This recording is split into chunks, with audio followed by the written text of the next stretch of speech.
వీళ్ళందరికీ శుభోదయం. ముందుగా ఆదినారాయణ అకాడమీ అఫీషియల్ యూట్యూబ్ ఛానల్లోని మిత్రులందరికీ నమస్కారం. ఈరోజు ఈ చిన్న వీడియో రూపంలో మీ ముందుకు రావడానికి ప్రధాన కారణం ఆంధ్రప్రదేశ్ పబ్లిక్ సర్వీస్ కమిషన్ నుంచి కొత్త నోటిఫికేషన్లు ఎప్పుడు వస్తాయి అనే దానికి సంబంధించి మన దగ్గర ఉన్న మనకు తెలిసిన సమాచారాన్ని మీతో షేర్ చేసుకుని చెప్పాలనుకుంటున్నాను. ఇక్కడ ఆంధ్రప్రదేశ్ రాష్ట్ర ప్రభుత్వం ఇప్పటి వరకు ఆంధ్రప్రదేశ్ పబ్లిక్ సర్వీస్ కమిషన్ పైన పూర్తి స్థాయిలో దృష్టి కేంద్రీకరించలేదు. ఆంధ్రప్రదేశ్ రాష్ట్ర ప్రభుత్వం కొత్త ప్రభుత్వం ఏర్పడి సంవత్సరం అయినప్పటికీ గాను పూర్తి స్థాయిలో దృష్టి కేంద్రీకరించలేదు. ఇక ఎప్పుడు ఆంధ్రప్రదేశ్ రాష్ట్ర ప్రభుత్వం పూర్తి స్థాయిలో ఈ ఏపీపీఎస్సీ పైన దృష్టి కేంద్రీకరిస్తుంది అనే అంశాలపైన మనం ఒకసారి జాగ్రత్తగా గమనిస్తే, ఏదైనా కానీ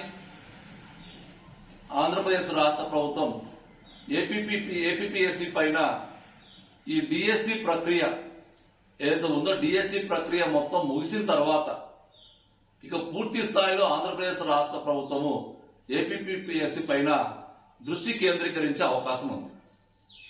కాబట్టి ఆ సమయానికి అంటే ఐ థింక్ జూలై నాటికి ఎగ్జామ్స్ అయిపోతే డిఎస్సిలో, ఇక ఆగస్టు నుంచి ఏపీపీఎస్సీ పైన ఆంధ్రప్రదేశ్ రాష్ట్ర ప్రభుత్వం దృష్టి కేంద్రీకరించబోతుంది.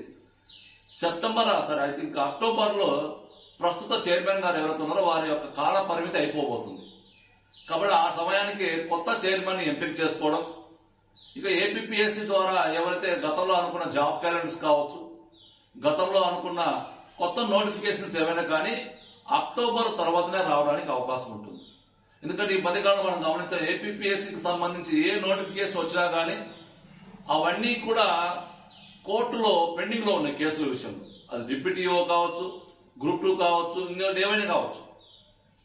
కాబట్టి వీటన్నింటినీ కూడా ఏవైతే పెండింగ్ లో ఉండే నోటిఫికేషన్స్ అన్నింటినీ కూడా మరి త్వరితగతిన ఆ సమస్యలన్నీ ఒక కొలిక్కి తెచ్చి అవన్నీ ఒక కంప్లీట్ అయిపోయిన తర్వాత ఎందుకంటే కోర్టులో అది మరి కోర్టు అభ్యర్థులకు ఫేవర్ గా రావడమా లేకపోతే ఏపీపీఎస్సీ ఫేవర్ గా రావడమా ఇవన్నీ పక్కన పెడితే ఆ ఏవైతే పెండింగ్ నోటిఫికేషన్స్ 2019, 2024 మధ్య ఉన్న నోటిఫికేషన్స్ అన్నింటినీ కూడా క్లియర్ గా కంప్లీట్ చేసి ఆ తర్వాత కొత్త చైర్మన్ నియమించుకొని కొత్త చైర్మన్ గారి నేతృత్వంలోనే కొత్త జాబ్ క్యాలెండర్, కొత్త నోటిఫికేషన్స్ ఇవ్వాలని రాష్ట్ర ప్రభుత్వము కృత నిశ్చయంతో ఉందా అనేది మనకు తెలిసిన సమాచారం.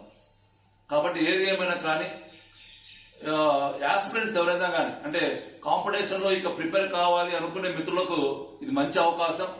చాలా ఎక్కువ సమయం కూడా ఉంది. కొత్త నోటిఫికేషన్ల ప్రక్రియ అంతా కూడా కొత్త చైర్మన్ గారి నేతృత్వంలో జరగబోతుంది. అది కూడా అక్టోబర్ మాసంలో, అక్టోబర్ నెలకు సంబంధించి. ఇక మనం ఈ మధ్య కాలంలో బాగా మన యూట్యూబ్ ఛానల్లో మనం చేస్తున్న క్లాసెస్ లో ఎండోన్మెంట్ ఈఓ గ్రేడ్ 3కి సంబంధించి కూడా కొత్త నోటిఫికేషన్ కంపల్సరీగా నాకు తెలిసి అక్టోబర్లోనే వస్తుంది. కొత్త చైర్మన్ గారి నేతృత్వంలో అక్టోబర్లోనే రావడానికి అవకాశం ఉంటుంది. ఈ సమయం ఏదైతే ఉందో ఇప్పుడు మనం ఆల్రెడీ మే ఎండింగ్ వచ్చేసాం. ఇక జూన్, జూలై, ఆగస్టు, సెప్టెంబర్ 4 నెలల సమయం ఉంది. ఈ సమయాన్ని అంతా కూడా మీరు సద్వినియోగపరచుకొని ఎవరైతే ఫ్రెష్ గా మీరు ప్రిపరేషన్ స్టార్ట్ చేశారు ఎండోన్మెంట్ ఈఓకి, బిగినర్స్, ఎందుకంటే సీనియర్స్ ఆల్రెడీ గతంలో ప్రిపేర్ అయిన వాళ్ళకి ఎండోన్మెంట్ ఈఓ పైన ఎవరు ఎఫర్ట్ చేస్తున్నారు, ఎండోన్మెంట్ ఈఓకు సంబంధించిన స్ట్రాటజీ ఎవరి దగ్గర బాగుంటుంది, మరి ఎవరి యొక్క ఎఫర్ట్ ఎలా ఉంటుంది అనేది తెలుసు సీనియర్స్ కి. కొంతమంది బిగినర్స్ పాపం అప్పుడే ఫ్రెష్ గా స్టార్ట్ చేసే వాళ్ళకి తెలియదు. సో కాబట్టి ఇక్కడ ఎవరైతే ఎండోన్మెంట్ ఈఓ కోసం సీరియస్ గా ప్రిపేర్ అవుతున్నారో, సీరియస్ గా ప్రిపేర్ అయ్యే బిగినర్స్ తొందరపడి పెద్ద పెద్ద పేర్లు చూసి మరి వాళ్ళు పెట్టే వీడియోస్ చూసి ఎవరు కూడా దయచేసి మోసపోతండి. అందరినీ గమనించండి, అన్ని వీడియోస్ చూడండి, 1కి 4 సార్లు ఎంక్వైరీ చేయండి. మీ సీనియర్స్, మీకు తెలిసిన వాళ్ళందరినీ ఎంక్వైరీ చేయండి. ఆంధ్రప్రదేశ్ లో ఎండోన్మెంట్ ఈఓ గ్రేడ్ 3కి సంబంధించి క్లాసెస్ కానీ, గైడెన్స్ కానీ, నోట్స్ కానీ, టెస్టులు కానీ ఎవరి దగ్గర బాగుంటాయి అనేది అందరి దగ్గర ఒకసారి మీరు వెరిఫై చేసుకున్న తర్వాత అప్పుడు మీరు మీ ప్రిపరేషన్ స్ట్రాటజీ స్టార్ట్ చేసుకోండి. ఇది కేవలం బిగినర్స్ కోసం మాత్రం చెప్తున్నాను. ఎందుకంటే చాలా మంది బిగినర్స్ పాపము మోసపోతున్నారు. చాలా మంది అయితే బిగినర్స్, కొత్త వాళ్ళు. పాత వాళ్ళకైతే తెలుసు, పాత వాళ్లకు ఎండోర్మెంట్ ఈవోలో ఎవరు యాక్టివ్గా ఉంటారు, ఎవరు మనల్ని చేపట్టి నడిపిస్తారు, ఎవరు మనం ముందు తీసుకెళ్తారు అనేది తెలుసు. కొత్త వాళ్ళకు చాలా మంది తెలియక మరి మనకు గతంలో ఎవరు ఎఫర్ట్ చేశారో తెలియక కొత్త వాళ్ళు తొందరపడి నిర్ణయాలు తీసుకుంటారు. కాబట్టి నేను ఇక్కడ ఎండోర్మెంట్ ఈవో గ్రేడ్ 3 కోసం సీరియస్ గా ప్రిపేర్ అయ్యే మిత్రుల్లో 2 రకాల వ్యక్తులు. ఒకళ్ళు పాత ఓల్డ్ స్టూడెంట్స్, అంటే గతంలో ఒకసారి అటెంప్ట్ ఇచ్చిన వాళ్ళు, ఇప్పుడు ఫ్రెష్ గా ఇప్పుడే స్టార్ట్ చేసేవాళ్ళు. ఒకసారి అటెంప్ట్ ఇచ్చిన వాళ్ళకి దాంట్లో లోటుపాట్లు ఏంటి, దాంట్లో ఎవరి ఎఫర్ట్ ఎంత తెలుసు వాళ్ళకి. కొత్త వాళ్ళకి ఇవన్నీ తెలియదు. కాబట్టి దయచేసి కొత్త మిత్రులు, బిగినర్స్ ఎవరైతే ఎండోర్మెంట్ ఈవో గ్రేడ్ 3 కోసం ప్రిపేర్ అవుతుంది, ఎందుకంటే మీకు ఇంకా చాలా సమయం ఉంది, అక్టోబర్ వరకు సమయం ఉంది. ఆ లోపు మీరు ప్రిపరేషన్ స్టార్ట్ చేసే లోపు ఒక్కసారి మీ సీనియర్స్ కనుక్కోండి, మీకు అందుబాటులో ఉండే కాంపిటేటర్స్ కనుక్కోండి. ఎండోర్మెంట్ ఈవో విషయంలో ఆంధ్రప్రదేశ్ లో ఎవరు బాగా యాక్టివ్గా ఉన్నారో కనుక్కున్న తర్వాత మాత్రమే నిర్ణయం తీసుకోండి. కాబట్టి మిత్రులు ఎవరైతే పోటీ పరీక్షల్లో ఉండాలి, ప్రభుత్వ ఉద్యోగం సాధించాలనే మిత్రుల కోసము ఈ వీడియో ఎందుకు చేస్తున్నామంటే, కొత్త నోటిఫికేషన్లు కొంతమంది జూన్లో అంటున్నారు, కొంతమంది జూలైలో అంటున్నారు.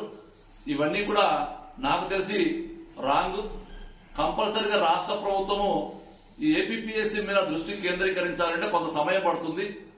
కాబట్టి కొత్త చైర్మన్ గారి నేతృత్వంలోనే 2025 అక్టోబర్ నాటికి కొత్త చైర్మన్ గారు మనకు మళ్ళీ రావడానికి అవకాశం ఉంది.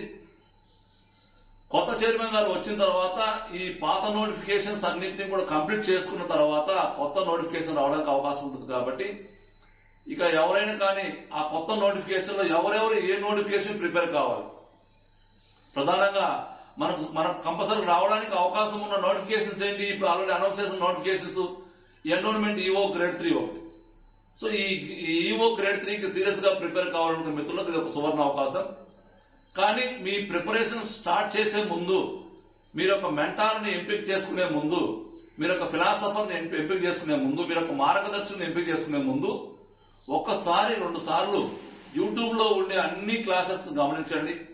ఎథికల్ వాల్యూస్, నైతిక విలువలతో మరి దేవాదాయ ధర్మాదాయ శాఖలో ఉండే సిలబస్ ని గతంలో ఎవరెలా టీచ్ చేశారు, వాళ్ళ యొక్క యాక్యురసీ రేట్ ఎంత, వాళ్ళు ఎలా విజయం సాధించారు, అవన్నీ కూడా క్షుణ్ణంగా అన్ని అబ్జర్వ్ చేసిన తర్వాత మాత్రమే మీ యొక్క మార్గదర్శనం ఎంపిక చేసుకోవడం తప్ప మరి పేర్లు, పెద్ద పెద్ద పేర్లు, ఇన్స్టిట్యూట్ పేర్లు చూసుకొని ఎంపిక చేసుకుంటే మాత్రం మీరు మోసపోయే ప్రమాదం ఉందని మీకు ఒకసారి తెలియపరుస్తూ, మీ ప్రిపరేషన్ స్ట్రాటజీలు మనం ఏదైనా మన ఆదినారాయణ అకాడమీ హెల్ప్ఫుల్ గా ఉంటుంది అనుకుంటే మన యాప్ ఇన్స్టాల్ చేయండి. అదే మాదిరిగా ఇటువంటి సమాచారాన్ని మీకు యూట్యూబ్ లో నేను షేర్ చేయాలి అంటే తప్పనిసరిగా మన యూట్యూబ్ ఛానల్ కూడా సబ్స్క్రైబ్ చేయండి. మీకు ఏదైనా కానీ ఈ ఎండోర్మెంట్ ఈవో గ్రేడ్ 3కి సంబంధించి మీకు ఏదైనా డౌట్స్ ఉంటే నా నెంబర్ ఎప్పుడు అందుబాటులో ఉంటుంది, కాల్ చేయండి, ఎక్స్ప్లెయిన్ చేద్దాం. ఓకేనా? కాబట్టి ఇక్కడ నేను బిగినర్స్ ఎవరైనా కానీ ఎండోర్మెంట్ ఈవోకి ప్రిపేర్ అయ్యే బిగినర్స్ మాత్రం త్వరపడి నిర్ణయం తీసుకోకండి. మీరు 1కి 4 సార్లు ఎంక్వైరీ చేసుకున్న తర్వాత మాత్రమే మీ ప్రిపరేషన్ స్టార్ట్ చేయండి. నేను ఈ మాట ఎందుకు పదే చెప్తున్నారంటే చాలా మంది మోసపోయేది బిగినర్సే పాపం. మీరు ఒకసారి స్టార్ట్ అయిన తర్వాత ఒక 1 ఇయర్ వేస్ట్ అయిన తర్వాత మళ్ళా విలువైన 1 ఇయర్ సమయం రాదు. ఎందుకంటే గతంలో కూడా నేను చూశాను, 2021లో కూడా ఎండోర్మెంట్ ఈవో క్లాసెస్ మేము స్టార్ట్ చేశాం, కొంతమంది సీనియర్ ఫ్యాకల్టీ స్టార్ట్ చేశారు. తర్వాత వాళ్ళు ఎంత విజయం సాధించారో, తర్వాత వాళ్ళు అప్పుడు నష్టపోయిన సమయం ఎంత అనేది ఇప్పుడు చాలా మంది సీనియర్స్ తెలుసు. మేము ఎంత నష్టపోయామనేది ఇప్పుడు సీనియర్స్ తెలుసు. సీనియర్స్ ఎవరు? 2020 నోటిఫికేషన్ లో మరి రకరకాల ఎగ్జామ్స్, రకరకాల వాళ్ళ దగ్గర అప్రోచ్ అయిన వాళ్ళు. కాబట్టి ఇక్కడ సీనియర్స్ సలహాలు తీసుకోండి, మీకు ఎవరు ఎఫర్ట్ చేస్తారో కనుక్కోండి, ఆ ఎఫర్ట్ చేసే వాళ్ళని మాత్రమే ఎంపిక చేసుకోండి తప్ప మోసపూరిత మాటలు మాత్రం ఎవరు నమ్మకండి. ఓకేనా? మీకు ఆదినారాయణ అకాడమీ ఎండోర్మెంట్ ఈవో విషయంలో ఎప్పుడు ఎఫర్ట్గా పనిచేస్తుంది. మీకు ఏదైనా ఈ ఎండోర్మెంట్ ఈవో విషయంలో మీకు మనం ఆదినారాయణ అకాడమీలో పెట్టిన ప్రైసెస్ అంటే కోర్సు కాస్ట్ విషయంలో చాలా మంది నాకు కామెంట్ చేస్తున్నారు. ఆ కోర్సు కాస్ట్ విషయంలో నేను మళ్ళా చెప్తున్నాను, మీకు ఏదైనా కోర్సు విషయంలో మీకు ఏదైనా డౌట్స్ ఉంటే నా నెంబర్కి ఒకసారి కాల్ చేయండి. ఓకేనా? Thank you.